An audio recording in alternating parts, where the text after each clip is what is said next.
because we live so close to our families, they influence us greatly. Most people, if they have a need to know something, they don't go to an expert. They go to their brother-in-law and say, "What do you think?" Or they go to their best friend and get some advice. Or sometimes, even when you don't ask for it, your mother or grandmother who lives just in the neighborhood is going to tell you what they think and give you directions. Unfortunately, when we consider a disease like type 2 diabetes or even type 1 diabetes as well, what we see is that the way we've managed this disease over time has changed. And the science of what we know about the disease has changed. But if you're stuck in the story, then you may be still believing things from the past and not trying new things. What we do know is that type 2 diabetes can be prevented, it can be delayed, and it certainly can be managed. That's not the story that many people tell. And so we need to think about how we can retell this story in some different ways from in the past. So our society is like that record. We drop the needle down and you've got one person doing the same thing as the other one did it and the other one did it. And the person says, well, if it's good enough for my daddy, if it's good enough for my grandpa, it's good enough for me. But ignorance should not be done that way, you know. I'm sure that my grandparent would be much more proud of me if I did the right thing, if I did what he did. Because he had to learn his lessons the hard way. So I should learn from him, from his mistakes. But it doesn't work that way nowadays. I'm standing on the banks of the Ohio River here near Portsmouth, Ohio. The Ohio begins at around Pittsburgh at the confluence of the Allegheny and the Monongahela rivers and flows all the way down past many cities, particularly in Ohio, Steubenville, Marietta. Many of these cities are part of the Appalachian region here in Ohio, and they were developed because of this river, as the river brought folks from far and wide moving westward and coming into this region. Coming down the river right now, you can see a barge with a large load of coal. Not so much unlike transportation in years gone by. Probably a lot quieter out here than what it once was. Folks even built riverboats along this river. Logs were floated down it, salt, and most of all people coming into the region from many places, often from the east, up through Pennsylvania and Maryland, as they came in as immigrants, settled someplace temporarily, and then decided to move west.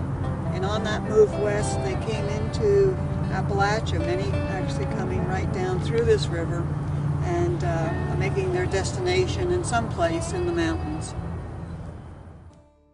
In the original plans for what was going to be Appalachia and what was not, it was a political thing. It was a political battle that really wasn't based so much on geography. You have the Appalachian mountain range that goes through Appalachia, but you have extensions even to the foothills and even out past the foothills of Appalachia. So people in the 1960s, the governors were looking for funding for their poor areas of their states. And so they put all of these cultures together. For example, what does somebody living in Atlanta, Georgia have in common with somebody living in rural Mississippi? What does somebody in rural Mississippi have in common with somebody who lives in southern Ohio or northeastern Kentucky? Not much, but the poverty. This is the impoverished area. That's how it was defined. So when we talk about Appalachia, we have to understand we are talking about fundamentally different cultures in Appalachia. This is a political, it is a political definition, it's not a cultural one. James Rhodes, which was the famous governor of Ohio back when the Appalachian Regional Commission was created. See, these counties in Ohio, in the Brown County, Adams County, are very poor counties. And he wanted funding for those counties. Because originally, not Scioto County, not Lawrence County, none of those counties were originally included in the definition of what Appalachia was. It was most of the people that live in this area have been here for a long time. We have people come and go, but largely the residents are related to families, often have ancestors 4, 5, 6, even 7 generations back. We have a largely Caucasian population that lives in the northern and central Appalachia. However, in the southern part of the Appalachian region, we do see that the numbers of African American population are much higher. Appalachian people were farmers and hard workers, coal miners. When I think of Appalachia, I think of mining. Okay, I think of coal mines, and I think not a lot of coal mines in Lewis County, is there? There's not a lot of coal mines in Adams County or Scioto County either. There's some mining, but there's not a whole lot. So when we think in terms about what our common experiences are, they're very diverse and they're very different. And so we can think of actually probably more things that Appalachians don't share than they actually do share.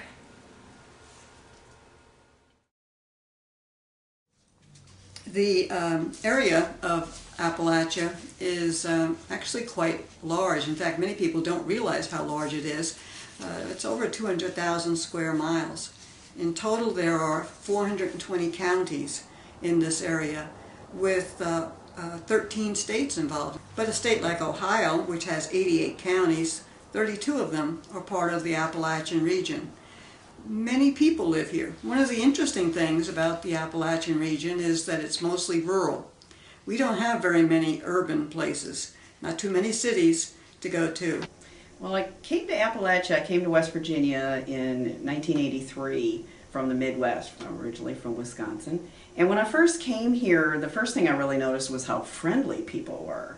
I would go to a mall and just be walking through the mall, and total strangers would just say hello or hi as I walk by. And then when I moved to a smaller town in West Virginia, it was amazing that people wanted to know who I was based on my last name. Where was I from? So when I got married, they wanted to know if my maiden name or if my married name was related to this family or that family.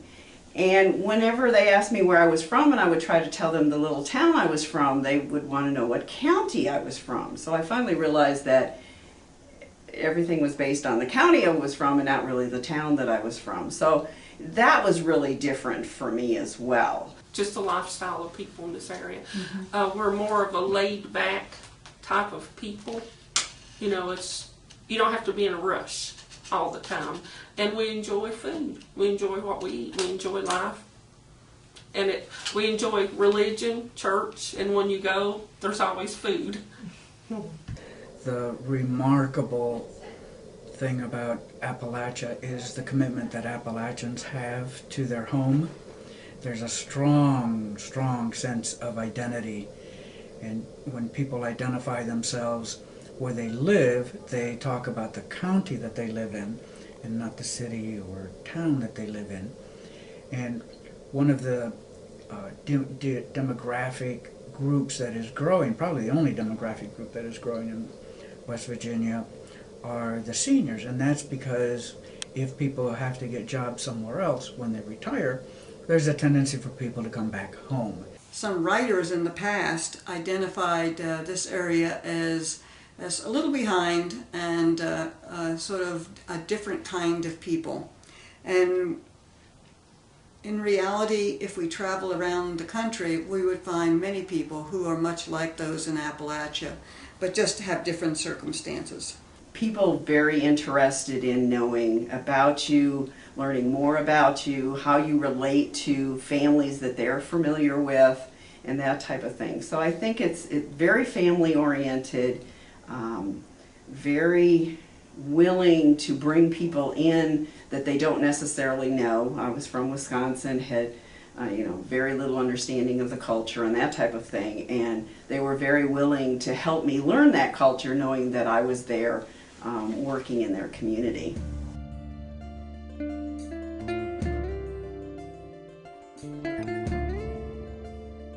In the 1970s, things changed. And what we see is a city that was once prosperous, now somewhat in despair. When we look at health indicators, we see from the county health rankings a big change from what we thought about in the past. Health is an important concern, but not something always talked about by most people in the region. Since my dad was diagnosed in the early 1960s, but at that time you wasn't allowed to tell anybody that Daddy had diabetes. It was kept secret, and he felt like it made him lesser of a person. But I grew up knowing that he had diabetes, but not knowing that it could be hereditary and what it could mean to my family. My mother had diabetes before she passed. My grandmother was a diabetic, and I do have a cousin which is type 1. I have a daughter that is a diabetic. Both my grandmothers were diabetic. And my mother's family, all of her brothers and sisters are diabetics. My mother was diagnosed with diabetes about 4.5 years ago. My aunts had diabetes and they both died young. My mom was a diabetic. I have about 5 sisters and 2 brothers that's diabetics. It runs in my father's family. He was a diabetic, and most, if not all, of his siblings were diabetics. We're very concerned about type 2 diabetes. Type 2 diabetes is spreading. In fact, the predictions are that 1 in 3 people will have this disease. And even looking forward to 2030 or onward, there's a possibility that 1 in 2 people might have type 2 diabetes. In fact, the older we get, the higher risk we are for this disease. Now, what's happened in the last few years is that because of the high overweight and obesity and physical inactivity, we're seeing people diagnosed with type 2 diabetes much sooner. We try to make it really complex, but it's really not, because there's basically 2 types of diabetes, type 1 and type 2. Type 1 is just simply the inability, the pancreas to produce the things that we need to utilize the glucose and the sugars within our body system. And then type 2, which is the most common, that we deal with and I hear of and aware of, is simply, that the pancreas can produce, what we need, but simply the body is not efficient in utilizing what it does produce or the lack of.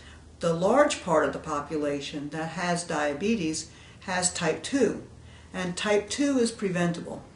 Maybe not in every case, but in many of the cases. In fact, the majority of cases of type 2 can be prevented by maintaining our appropriate weight and staying active all through our lifetime. I do think there is sometimes a genetic role that plays in developing diabetes, but I also think sometimes it's an interaction between genetic predisposition and environmental factors such as diet, lack of exercise. Definitely obesity is a major contributing factor to diabetes. One of the problems I see, could school lunches be better? Absolutely. There's no question, I think, about that. Where you get into the problem is providing the quality school lunch at the price that the district can afford and that the students can afford. The government commodities that come in, because in high poverty schools they rely a great deal on commodities, and therefore when those commodities come in, that becomes a staple part of the meals daily. And as we all know, food costs continue to increase, but definitely that is a vehicle and I think that's changing. And the legislature is passing more guidelines now and the federal on exactly what should be in those school lunches, and that's good. Of course, the soda pop is always a problem. The amount in consumptions, and everywhere we turn, we see those machines. But could the meals be better? Most definitely. There's always a cost factor, and unfortunately, that cost factor comes into play sometimes too. Obesity is particularly of concern. If we would look back at pictures of people in the Appalachian region, even 30 or 40 years ago, we would see people who were usually undernourished, and they rarely got enough food to eat. And beyond that, they worked hard. They worked hard out in the fields. They often worked in the home. But today, with modern conveniences, things have dramatically changed from what they used to be. Now, in fact, people have more time to relax. And so the holidays come and we celebrate by eating. In fact, I often say where 2 or 3 are gathered together in Appalachia, we eat. And that becomes a highlight of our getting together. Those big dinners are often followed by much inactivity rather than going outside and being active. And so we see that in this area that more than 30% of people in some of our rural counties in Appalachia actually would be identified as overweight or obese. The biggest thing for a kid nowadays is getting in the house and playing a video game. Or getting in the house and watching TV or getting on the computer. And they complain about the heat. In my opinion, the heat won't really be a problem if you actually got out and did something. I think, it's just a term that I just wish more people understood what the issue was and how to address the needs that people with diabetes have. Some of the words, in fact many of the words that we use in healthcare are not words that people use in their everyday language. And so when giving instructions, when talking to people, it's really important that we explain things in simple language so that they can understand and know how to take care of themselves. You have diabetes. You don't have a touch of sugar. You don't have a little bit of diabetes. It's like you can't be a little bit pregnant, you can't be a little bit diabetic. And he spelled out in great detail, both face-to-face and in writing, what it would be like. And the one thing that did get me, and it started me taking the disease more seriously, even though I wasn't taking insulin and probably was, knew I wasn't reacting as well as I could and as being as compliant, was he said, look, I'd rather have cancer. If I could choose, I'd rather have cancer, stroke, just have a heart attack. You are not going to want to die because of complications from diabetes. First I didn't read, and I started reading, and then it was telling me, what it can do to your kidneys and your heart, your eyes, and all that. So then I started being more careful and reading more, on what to eat and how to eat. Usually people know somebody in their family or through their life that they've encountered that has had diabetes, or what they typically call sugar, is that they know that person went blind or lost a limb or had a lot of hospital stays or sick time, I guess you would call it, because of their diabetes, and they're concerned about that happening to them. We have these amazing bodies, and they overcome awful things. I mean, the men who have been in wars and have lost limbs and have learned to walk with prosthetics, the body has an amazing ability to cure itself. But we have to make some choices about what we're doing to it for it to be able to kind of clean up what we're hurting it with.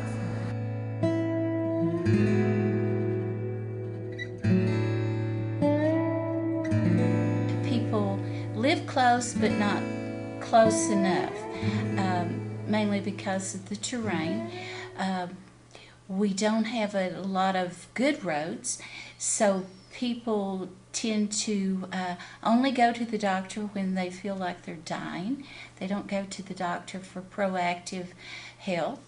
So consequently, when they're diagnosed with something like diabetes, they don't always get the care when they need it. And they take what we call a fatalistic attitude, that if it's not killing you, then you can overcome it. And a lot of people in our area are in denial about diabetes. Where you live matters. The place where you live and share your lives with those in your family matters. And some areas just have greater risk. The fact that this area of Appalachia, or many areas in particularly rural Appalachia, continue to have high poverty rates, continue to have less opportunity for employment, continue to have lesser opportunity for a good education. Those things matter. And unless those things change, the challenges will likely continue. There aren't that many resources for specialists. If we have an individual who could benefit from seeing, say, like an endocrinologist who's hard to control with their diabetes or something like that, they usually have to travel out of the area to be seen. Sometimes we have one that will be scheduled to come through like one of the health systems, but they're actually traveling here like just maybe one day a week or one day a month to see patients, but that's not on a regular basis. And we have had a couple of clinics through telemedicine with the University of Virginia Health System, but again, those are just, they kind of depend on the availability. Today, when people are talking here in Portsmouth, Ohio, about the future, they often say that children are raised learning three things: reading, writing, and Route 23. And Route 23 is the route that most people take out of Portsmouth up into Columbus. Part of the reason for that is the lack of opportunity. And we have seen over many years that our young people leave.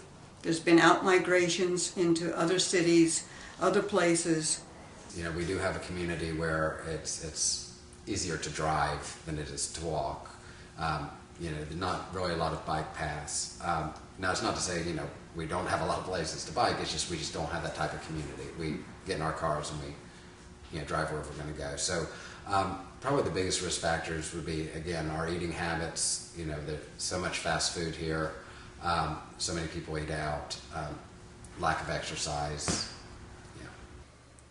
Grandmother and grandfather, you do what grandma and grandma says, and you know, they didn't always seek health care and strong in their faith. That a lot of times that they, you know, just, and it's okay to trust in God for that healing and not always seeking health care. That kind of not put that as important until some, like Shirley said, like something really bad happens. And the culture guides our life, not only in our religion, but in our family activities, and comes down to basic cooking. We cook like our mothers cooked, who cook like their mothers, and consequently, our type of diet tends to be high in fats, high in calories. People smoke more in some parts of Appalachia than they do in any other part of the United States. If we look at Kentucky, we see that they have fewer smoking policies, and many more people actually are smoking. These are tobacco growing regions, and people have felt different about a product that they raised and was something that they used to support them over time. We did some community assessments in the region, and we found that when it relates to type 2 diabetes, there are all kinds of risks. One of the greatest is that people don't know what to do. They don't know they have a problem. So one of the very first things we can do is inform them of that problem and some things that can be practically done to make a difference. A big concern when we think about Appalachia is that there are many needs. And type 2 diabetes is just one of those needs. And for many years, I know I've been saying, nobody's coming to help us. We need to take care of ourselves. We need to figure things out ourselves. We need to know how to do things better and do things differently. And much of what we've learned has been because the whole world has been acting a certain way, but it's hurting us now. We need to make some changes. So a lot of people are relieved that it's not a death sentence or it's not a major, you know, a life-changing event like losing a limb or something. But then when they realize that that entails major lifestyle changes, I get a lot of anxiety and a lot of resistance because people are very set in their ways and they hate making changes. Trying to break down some of those barriers that's, again, no one's fault. It's just by tradition or by default it's been there. They're trying to break those down, bring everyone together, say, hey, you know, we can communicate. You don't even have to pick up the phone. There's so many things we could use. Exactly. But through that, we get going, and then it feels like one step forward, two steps back. So we're now going through a process to coach ourselves into putting this all into action. You know, all the things that we're seeing are looking at towards changing your community and your infrastructure. It's hard for individual people to change their own behaviors, which of course is important, but if you can make it easier in any way by changing their environment, that seems to kind of be the thinking of most of the projects that we're working on right now. You know, I think people are aware, but I think a lot of times people think it won't happen to them until they start seeing some of the early warning signs. I mean, if a physician points that out to them. Otherwise, I think that people in general think it won't happen to me. I got to the point I took it seriously. I started checking my levels, my diabetes levels more often, and started watching what I ate, started exercising. So it has really helped. Once I got into actually admitting that I was a diabetic, it was easier. They usually think it's something that they've done. They take it very personal. You know, that I've either, their lifestyle choices, they've eaten the wrong things, or they're not active enough, or a lot of them even say that it's because their grandparents or their parents had sugar, or their brother and sister had sugar, so they inherited it from them. Families, too, need to realize that they need to make some changes in their routines. Sometimes people ask the question, is type 2 diabetes a genetic disease? And, well, I usually say it's a family disease. And maybe it's genetic, but even more often it has to do with the ways we share our lives together, the things that we eat, the things we buy, the patterns that we have in our home, and even those patterns of not being active. Those often are the greatest concerns that we have. Everything we kind of thought was genetic, you know, I kept telling myself, oh, I have heartburn because of genetics, I have high blood pressure because of genetics, and it turned out it was just that our family ate a lot, you know. I've always been somebody that can do 2 or 3 or 4 things at once, but not very good at step 1, step 2, step 3, step 4, and every day doing the same thing. So that's been difficult. I still don't test like I should. I'm pretty good about testing in the morning, but as far as testing after meals or at particular times during the day, I'm not. And I'll forget to test sometimes in the mornings. I've had times when I forget, or we get busy doing something, forget to take insulin, and then that comes back. You know, you can see that directly the next time you test, and so then you know try and. So I've got the stuff sitting out where I have to see it, and it's near the microwave, and it's under the dishes, so, you know, it's right there so you can see.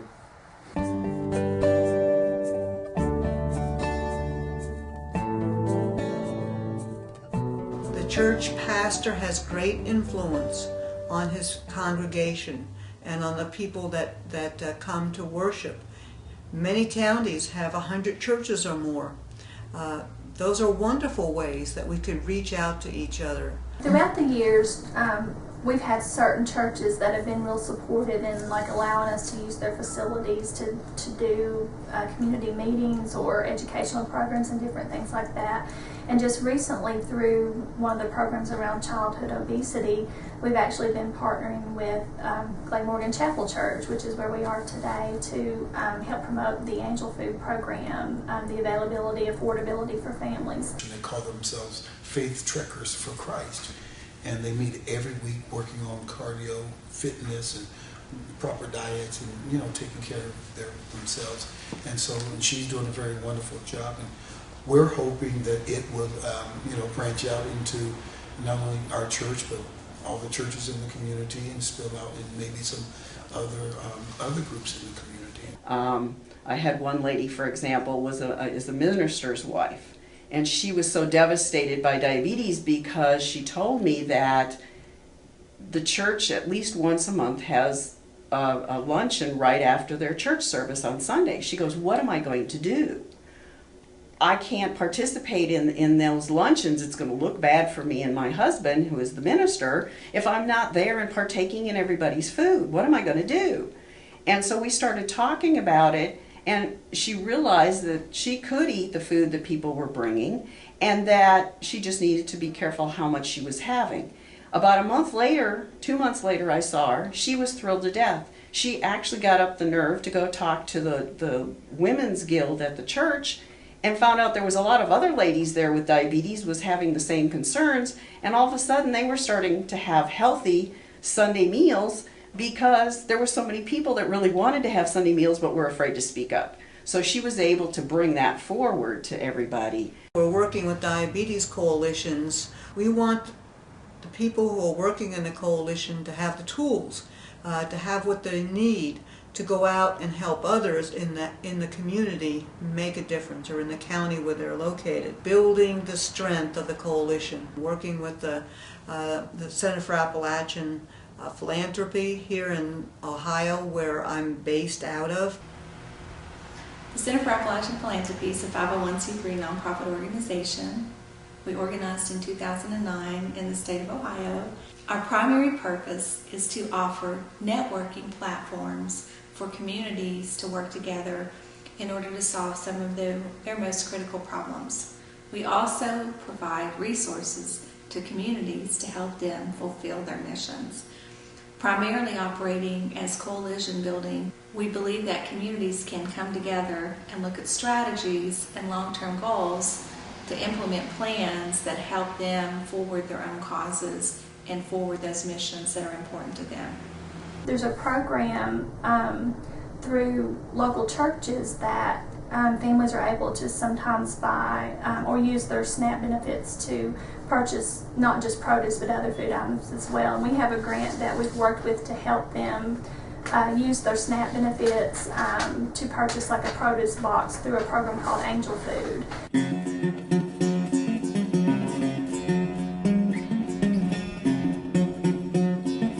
One thing that we have been working on is helping low-income families who receive food stamps or SNAP benefits to be able to use their benefits at farmers markets. We've just recently helped through a grant, helped 2 farmers markets become certified to accept SNAP benefits. So clients can actually swap their SNAP cards at farmers markets, which sometimes have more reasonable prices on their produce. More and more of the diabetes coalitions are working with Extension Service and other similar organizations to get farmers' gardens functioning and in place, and then making the food accessible to people, and combining that with creating voucher systems so that the most needy people have a little bit of extra help in being able to get those fresh fruits and vegetables. We were very fortunate this past year to be able to bring a little awareness campaign to school children. We didn't get it started until probably in June, and we partnered with our local farmers market and was able to provide children that showed up to the farmers market $5 coupons every week they showed up to shop for fruits and vegetables. So when the market got up and going, probably in July, we were seeing 100 kids come out, and they had 2 to 3 adults with them, so the market increased. But the good thing was that the children became more aware of eating healthy, got to talk to the farmers, vendors about food, where food came from, how to cook it. They got to select, have 4 choices on, let's say, apples. Learn about why you have different types of apples to suit different needs. You know what? And there's fruits, there's vegetables, there's protein. No, it's not protein. Protein is food like meat, eggs, beans, grains, which are like rice, vegetables and fruits grow. Vegetables, right, it's a vegetable. What was really great too was how they would get to interact with the farmers and the excitement when they would get to come back. And so it wasn't just a one-time thing. And we would even see people get on the phone to call their neighbors and say, hey, get your kids and come to the farmer's market. And the kids got to take charge. They got to shop and make choices and talk about the nutritional value. And of course we would still try to get in the importance of drinking water and then share our nutritional messages too. It's working with local grocery stores in order to get them to promote healthy foods. There are some groups here in West Virginia that have been working with their local Walmart, who by far is the largest grocer within many counties, to have healthy food aisles. Grocers report that after about 1 month, the healthy food checkout aisles have more receipts than the other aisles.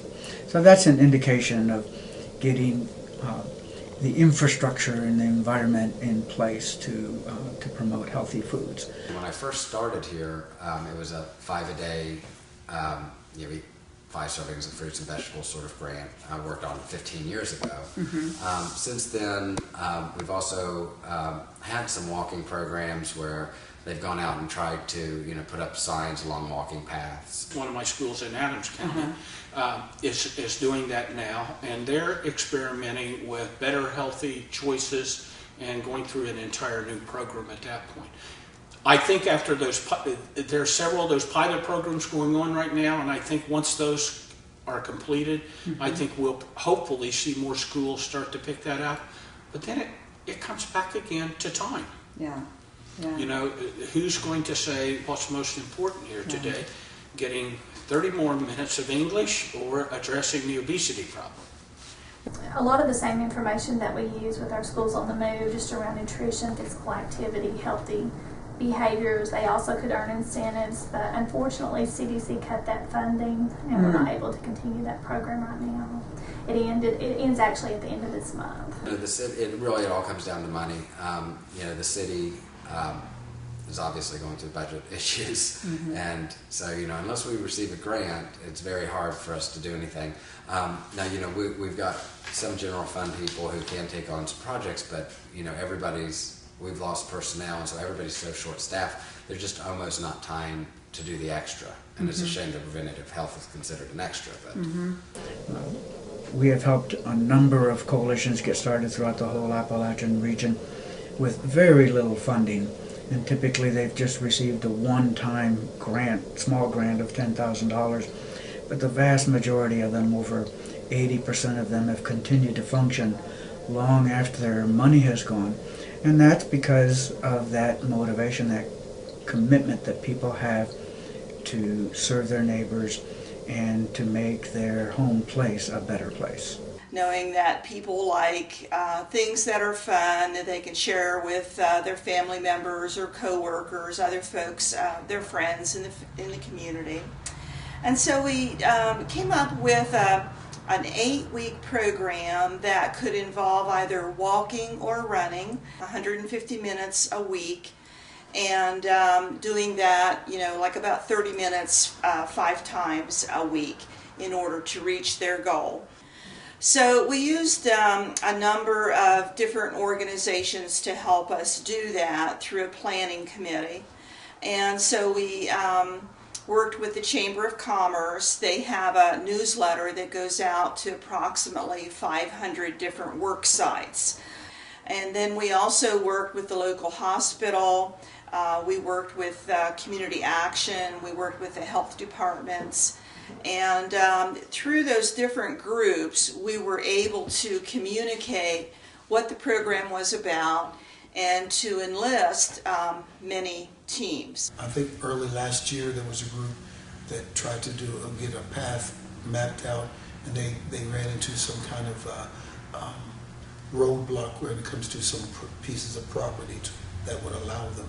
And so one gentleman came to my office. I thought, well, if there was a map that they had started, maybe we can get it going and get this group back together and work on getting a path mapped out in the city and moving forward from there.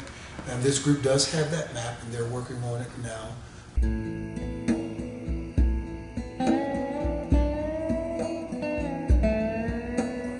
According to Appalachian researcher and historian Dr. Ronald Eller, in his recent book Uneven Ground, which was a summation of strategies for meeting the challenges endemic to Appalachia, there are several observations one should take into consideration when identifying what the roads to a new Appalachia should be.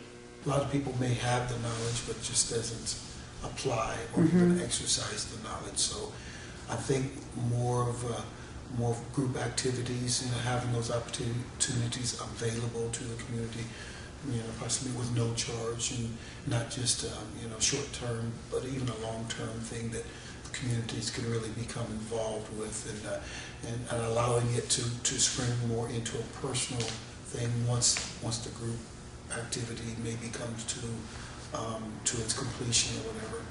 I think something will give people the mindset and the idea that, well, I need to do this for me, not so much just because it's a community thing, but doing it just for me, and being willing and able to actually just care for themselves on a personal level. Development is a political act that requires democratic community engagement and open public debate.